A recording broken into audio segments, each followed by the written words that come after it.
Kitchen में कौन ज्यादा अच्छा काम करेगा और घर के सदस्यों के दिल जीतेगा। और उनकी इस जंग में हमेशा कुर्बान होते थे उनके दोनों पति। कैसे? आइए देखते हैं इस किचन पॉलिटिक्स की कहानी में। एक दिन किचन में, माँ जी, आज मैं बना रही हूँ मेथी की सब्जी। इस खाने से घर वालों के पेट की सारी समस्या खत्म हो जाएगी।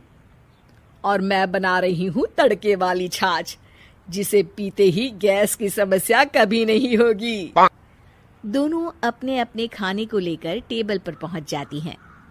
तभी सुगंधा के ससुर उसकी बनाई सब्जी की तारीफ कर देते हैं। अरे वाह, मेथी की सब्जी भी बनी है, बड़ी ही स्वादिष्ट है। वाह बहू वाह। अरे बहू, लेकिन इसमें इतनी सारी मेथी बर्बाद करने की क्या जरूरत थी? देखिए माँ जी, ये तो वो मेथी है जो आप रात में भिगोकर सुबह उसका पानी पीती हैं, और जो मेथी फेंक देती हैं उसी से मैंने ये सब्जी बनाई है। अरे वाह बहू, तुमने तो बड़ा ही समझदारी का काम किया। बस अब क्या था, कांता जी का तो मानो ये सुनकर खून ही सूख गया। वो फैसला कर लेती है कि किसी भी तरह वो अपने खाने की तारीफ लेकर ही रहेगी और सुगंधा को किचन में उसकी कमियां गिनाएगी। कांता फ्रिज खोलकर देख रही होती है और फिर सुगंधा से कहती है, अरे बहू, ये क्या, पूरा फ्रिज गंदा पड़ा है। तभी वहां सुगंधा का पति आ जाता है। वो सुगंधा को डांट कर कहता है, सुगंधा, तुम्हें कितनी बार कह रखा है कि वायरस फैल रहा है, साफ सफाई का पूरा ख्याल रखना है, लेकिन तुम किचन में इतनी गंदगी रखोगी तो कैसे चलेगा। सुगंधा सास की तरफ देखती है जहां वो मुस्कुरा रही होती है। सुगंधा समझ जाती है कि सास ने उससे बदला लेने के लिए ये सब किया है। दोनों रात के खाने की तैयारी में लग जाती हैं। दोनों ना एक दूसरे की तरफ देखती हैं और ना ही एक दूसरे से बातें करती हैं। रात को खाने की टेबल पर एक एक कर दोनों कई तरह के अलग अलग व्यंजन टेबल पर लगा देती हैं और अपने अपने पति के पास जाकर खड़ी हो जाती हैं। अरे खाइए जी खाइए, मैंने बड़ी मेहनत से बनाया है। प्लेट में वो खाना डालती हैं। सुगंधा भी दोनों की प्लेट में खाना डालते हुए कहती है, बड़ी ही मेहनत लगी है इस खाने को बनाने में। हाँ, दोनों को ना चाहते हुए भी सारा खाना खाना पड़ता है। कहीं दही तो कहीं मलाई तो कहीं मसाला। और इन सब के बाद दोनों बड़ी ही मुश्किल से अपने कमरे में सोने जाते हैं। लेकिन अगली सुबह सुगंधा का पति चिल्ला रहा होता है, हाय रे, हाय मेरा तो पेट खराब हो गया। हाय माँ, बहुत दर्द हो रहा है। तो वहीं कांता के कमरे से भी कुछ ऐसी ही आवाज आने लगती है। हे भगवान, इस सास बहू की लड़ाई हमारी जान लेकर रहेगी। जाओ कोई डॉक्टर को बुला कर लाओ। डॉक्टर आते हैं। दोनों को देखकर कांता और सुगंधा से कहती हैं, देखिए, आप दोनों इन्हें खाने में हल्का ही दीजिएगा। हो सके तो रात का खाना जल्दी खाया करे और वॉक किया करे। इतना कहकर डॉक्टर वहां से चले जाते हैं। जिसके बाद एक बार फिर से दोनों बहुएं किचन में जाती हैं और खाना बनाने में लग जाती हैं।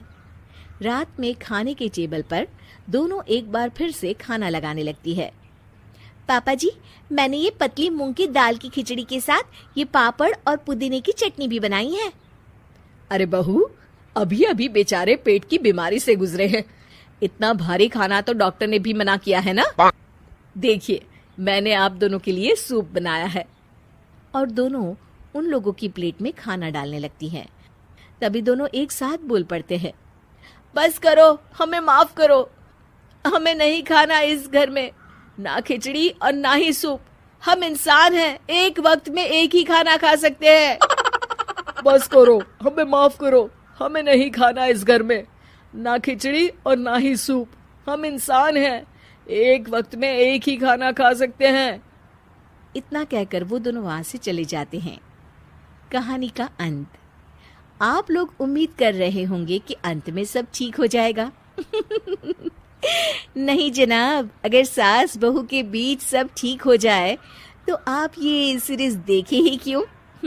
तो मजा लीजिए इस चैनल में सास बहू से जुड़ी कहानियों का, क्योंकि ये ऐसा रिश्ता है जिसकी मिठास उसकी खटास में हमेशा ज्यादा ही रहती है। कहने को बहू आ जाती है, लेकिन सारे घर में हक ऐसे कर लेगी जैसे तुमने तो इतने साल से घर के लिए कुछ किया ही ना हो। और नहीं तो क्या, मेरी वाली ने तो घर का नक्शा ही चेंज करवा दिया था। कहती है खिड़की यहाँ नहीं वहाँ करो, दरवाजा इस दिशा से खोलो और न जाने क्या क्या। अरे बताओ, 20 साल से क्या मैं गलत खिड़की दरवाजे के साथ रह रही थी? तभी वहाँ बेटी आ जाती है। हाँ माँ, और पक्का भाभी आने के बाद तो मेरा हाल बुरा ही होना है। तुम हर बात पर मुझे इग्नोर करोगी। हे भगवान, इतना सब कुछ होता है बहू के आ जाने पर, मुझे तो पता ही नहीं था।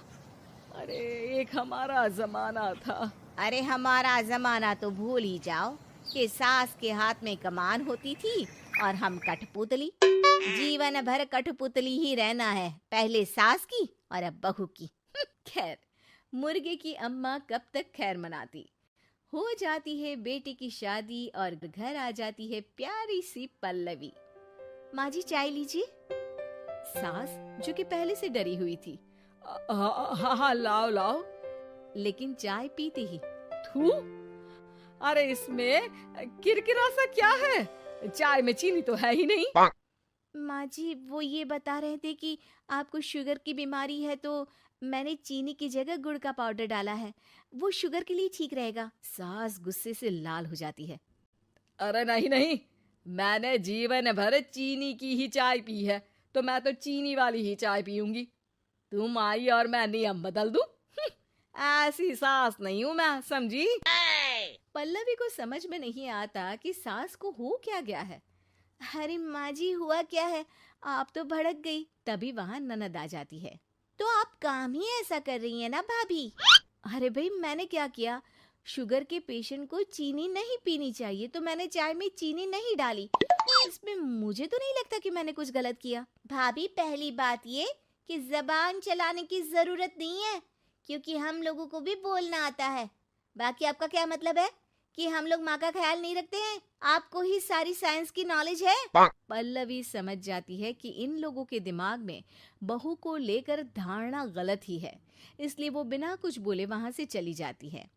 थोड़े दिनों बाद जब पल्लवी ड्राइंग रूम के पर्दे बदल रही थी, पंछी पन्नू उड़ती फिरूं मस्त गगन में, आज मैं आजाद हूँ दुनिया के चमन में।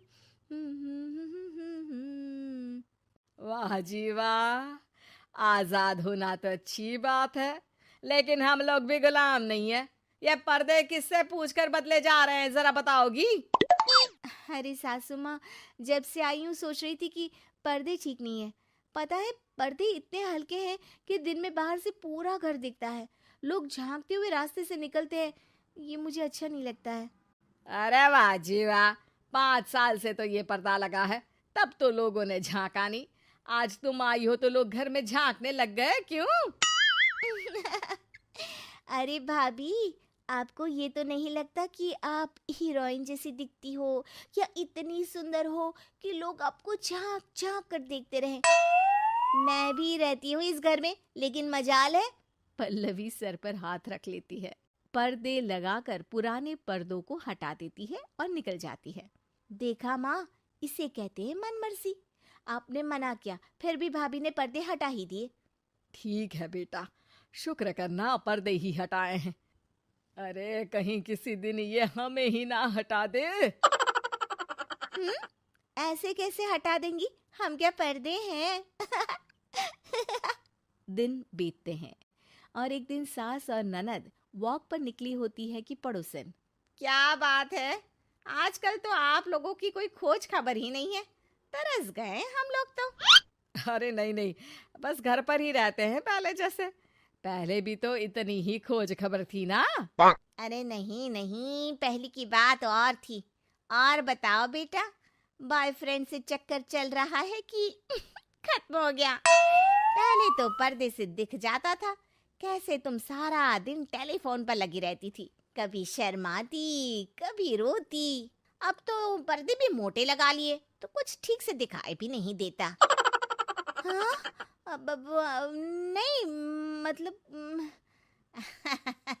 कोई ना, होता है इस उम्र में। और बताओ बहन जी, बेचारी बहू से तो पहले रोज तानेबाजी होती थी आपकी, रोज देखती थी कैसे उस पर आप दोनों मिलकर बरसा करती थी। अब ठीक है ना वो? चल बेटा, ये औरत तो पागल हो गई है। अरे पागल नहीं, आदत हो गई थी। जब मन उबा तो आपकी खिड़की से झांक लिया करती थी, अब कुछ दिखाई नहीं देता तो। सास और ननद घर आती हैं, जहां बहू पर्दों को बदलने के लिए खड़ी होती है। अरे ये क्या कर रही हो? आपने ही कहा था ना पर्दे बदल देना। अब उस दिन तो उतारे थे, सोचा धोकर लगाऊंगी, आज सूख गए हैं तो लगा देती हूँ। तभी ननद चिल्लाती है, अरे नहीं नहीं भाभी, ठीक है, ये पर्दे रहने दो। वो पर्दे कम, सीसीटीवी ज्यादा थे पड़ोसियों के लिए। समझ में आ गया अब आपको? हाँ हाँ, आ गया। अब जरा चाय तो बना कर ला दे। पल्लवी सास को चाय लाकर जैसे ही देती है, चाय पीकर सास झूमने लगती है और जमीन पर गिर जाती है। हाय रे भाभी, क्या मिलाकर पिला दिया माँ को, वो तो गिर ही गई। तभी बेटा डॉक्टर लेकर आता है। चेकअप के बाद डॉक्टर कहते हैं, ओ माय गॉड, इनका तो शुगर लेवल बहुत बढ़ गया है। क्या ये चीनी खाती है? हाँ डॉक्टर साहब, मैंने कई बार इनको चीनी की चाय और मीठा के लिए मना किया, लेकिन ये मानती ही नहीं। माँ को कुछ होगा तो नहीं ना? वो ठीक तो हो जाएंगी ना? अरे बहू की बात नहीं मानती तो क्या बेटी की भी नहीं मानती है ये? बेटा, आप नहीं रोकती अपनी माँ को चीनी की चाय और मीठा खाने से? बेटी क्या बोलती, उसे वो दिन याद आ जाते हैं जब उसने भाभी को इस बात के लिए भला बुरा सुनाया था। डॉक्टर के जाने के बाद, भाभी मुझे माफ कर दो, लोगों के कहने में आकर हम लोगों ने आपसे बहुत बुरा व्यवहार किया, जबकि ससुराल वालों को ये समझना चाहिए कि घर बहू का भी होता